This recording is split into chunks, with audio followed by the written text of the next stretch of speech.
Brought to you by 5paisa.com. Investing made easy and rewarding. Download the app now.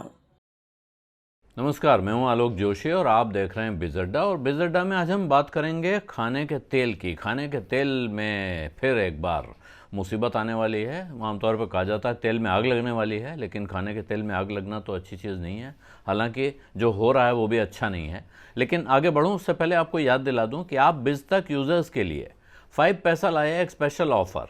अगर आप इस video के description box में दिए हुए लिंक से 5 पैसा ऐप को डाउनलोड करेंगे और साथ में यूज़ करेंगे कूपन कोड LT150, तो आपको मिलेंगे एक्साइटिंग ऑफर्स सिर्फ बिज तक यूज़र्स के लिए। और इसके साथ आप शुरू कर सकते हैं investment, stocks, mutual fund, IPO और भी बहुत सी चीज़ों में। लिंक डिस्क्रिप्शन बॉक्स में है, जैसा मैंने आपको बताया। और अब आते हैं लौट के खाने के तेल पे। खाने के तेल में एक बड़ी कहानी हो गई है। इंडोनेशिया की सरकार ने ऐलान कर दिया है कि 28 अप्रैल से इंडोनेशिया से पाम ऑयल का एक्सपोर्ट नहीं होगा। पाम ऑयल का दुनिया में सबसे बड़ा एक्सपोर्टर है इंडोनेशिया। हम लोग यहाँ अब तक जो ज़्यादातर चर्चाओं में हम मलेशियन पाम ऑयल की बात सुनते रहे हैं, लेकिन क्योंकि हमारे यहाँ भारत में मलेशिया से बहुत सारी चीज़ें आती हैं, दाल आती हैं और पाम ऑयल आता है, लेकिन इंडोनेशिया दुनिया का सबसे बड़ा पाम ऑयल एक्सपोर्टर है। इसका अर्थ है कि पूरी दुनिया में पाम ऑयल की किल्लत होने जा रही है, कमी होने जा रही है, और वजह बिल्कुल वही है जो आप अंदाज़ा लगा रहे हैं। कई महीनों से इंडोनेशिया में भी पाम ऑयल के दाम तेज़ी से बढ़ रहे थे और अब सरकार ने उन दामों को काबू पाने के लिए, जैसे हमारे यहाँ होता है प्याज का दाम बढ़ता है तो प्याज का एक्सपोर्ट रोक दिया जाता है, गेहूँ महंगा होता है तो गेहूँ का एक्सपोर्ट रोक दिया जाता है। चीनी के साथ बहुत समय से नहीं हुआ है, लेकिन जब पुराने वक्त में चीनी का दाम बढ़ने पर चीनी का एक्सपोर्ट भी रोका जाता था। तो बिल्कुल वही फार्मूला इंडोनेशिया की सरकार ने अपनाया है और अभी उसके पूरे ब्यौरे खुलेंगे कि क्या क्या होने जा रहा है, क्योंकि इस बैन का ब्यौरा धीरे धीरे आएगा कि जिन लोगों ने पहले से कॉन्ट्रैक्ट कर रखे हैं क्या उनको ऑनर किया जाएगा, या जो पहले से कॉन्ट्रैक्ट किए हुए हैं वो भी सप्लाई नहीं होगी। और अगर ऐसा नहीं होगा तो बहुत मुश्किल होगा। और दूसरा, क्या जो वहाँ, क्योंकि उन्होंने पाम ऑयल के एक्सपोर्ट पे बैन लगाया है, तो अब सवाल ये कि क्या पाम ऑयल जिस फॉर्मेट में होता है, यानी क्रूड पाम ऑयल होता है, उसी को बैन करने पे रोक लगाई जाएगी, या जो क्रूड पाम ऑयल होता है उसको रिफाइन करके एडिबल ऑयल बनाया जाता है, तो एडिबल ऑयल, केवल एडिबल ऑयल बैन हो रहा है, या क्रूड पाम ऑयल भी बैन हो रहा है जिसको बाहर जाके रिफाइनरीज में रिफाइन किया जाता है। हमारे यहाँ कई कंपनियां जो हैं, सॉल्वेंट एक्सट्रैक्टर्स एसोसिएशन जिनको रिप्रेजेंट करती है, वो क्रूड या कच्चा पाम ऑयल लेकर उसको फिर वनस्पति तेल यानी खाने के तेल में बदलते थे। तो इन सब पे क्या असर होगा, ये जब उस बैन का पूरा ब्यौरा सामने आएगा तब पता चलेगा।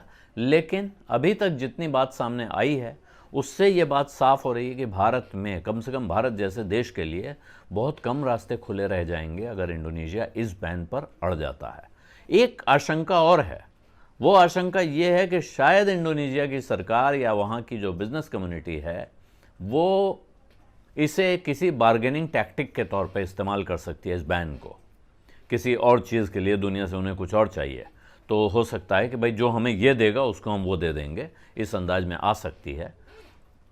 लेकिन फ़िलहाल तो बैन है, और इस बैन की वजह से अब भारत में सीधा असर अगर कहीं देखना है तो वो आएगा वनस्पति तेलों के दाम पर। यानी खाने का तेल जो पहले ही आसमान पे पहुंचा हुआ है, वहाँ से क्या वो आसमान फाड़ के ऊपर जाएगा, ये सवाल उठने जा रहा है और ये गंभीर संकट पैदा होने जा रहा है। इसके साथ दूसरे तमाम वनस्पति तेलों के दाम दुनिया भर के बाज़ारों में बढ़ रहे हैं। पिछले 2 दिनों में, वीकेंड में ही 5% का उछाल पाम ऑयल के दाम में आ चुका है। बाज़ार में ये खबर बहुत तेज़ी से फैलती है। हालांकि बैन 28 तारीख से लगना है, लेकिन अब ये मान के चला जा रहा है कि बैन लग गया है, बैन के बाद की परिस्थिति की तैयारी कैसे की जाए।